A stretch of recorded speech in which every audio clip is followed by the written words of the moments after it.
Didn't I already say that? The real reason that you can't over communicate. It's time to be an authentic leader.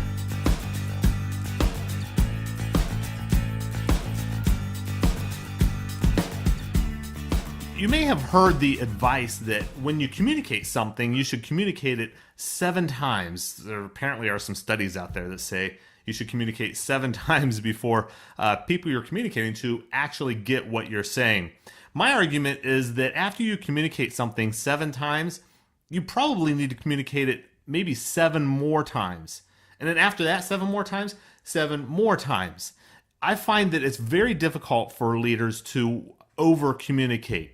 How often have you in your career actually said that your boss or your supervisor has over communicated something? Something I like leaders to think about is that when communication happens, it automatically and immediately begins deteriorating. As soon as you have a message that you communicate to other people, they've already begun losing part of that message. A good test is that communicate something to somebody and then ask them to repeat back exactly what you said. I challenge you, it's rare that someone will use the exact words that you use. What they do is that they actually put their interpretation on it and end up throwing in some of their words. They may end up communicating the same message or generally the same message, but rarely is it the exact same words because communication does begin deteriorating immediately. When you communicate it the second time or the third time or multiple times, each time you communicate it, the person you're communicating to is in a different place. They're in a different place in their life. They've got other factors that are influencing what it is that they're hearing, and they just simply hear the message a little differently each time. Every time someone hears your message, they are throwing in the information that they have gained since the last time that you heard it. Or other influences that they've heard. They have other things that have just happened in their life. There is additional input and information that's being mixed in with each communication that they hear.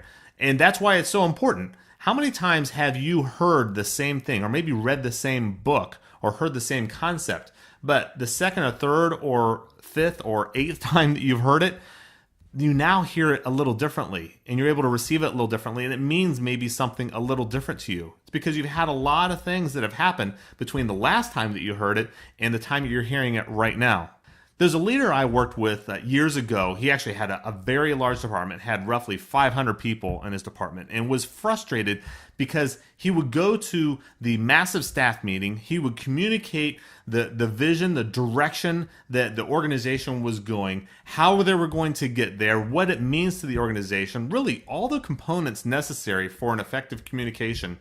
And he would then follow up with people who were in the meeting, asking them, when I communicated that message and that information, what did you hear? And he could never get the exact same response from multiple people. Everyone had their own interpretation. And he came to me asking, why is this happening? And what do I need to do to be a more effective communicator?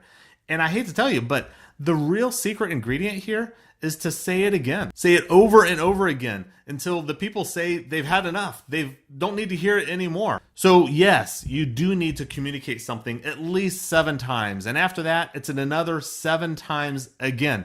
You can't over communicate. My challenge to you is, what message is out there that you fear is not being received? What message have you recently communicated that you really truly don't know if people really understand what you communicated? Communicate it to them again. Ask them to repeat it back to you. What message did they hear?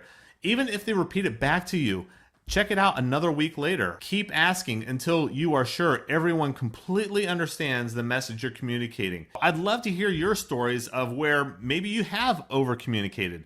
What were the ingredients that helped you get to the stage of over communicating? Or maybe you had a frustration where you have tried to over communicate and you've not yet reached it. What frustrations do you have in your communication? I'd love to hear your responses and hear your comments and give me an opportunity to respond to those. I'd love to be able to do that.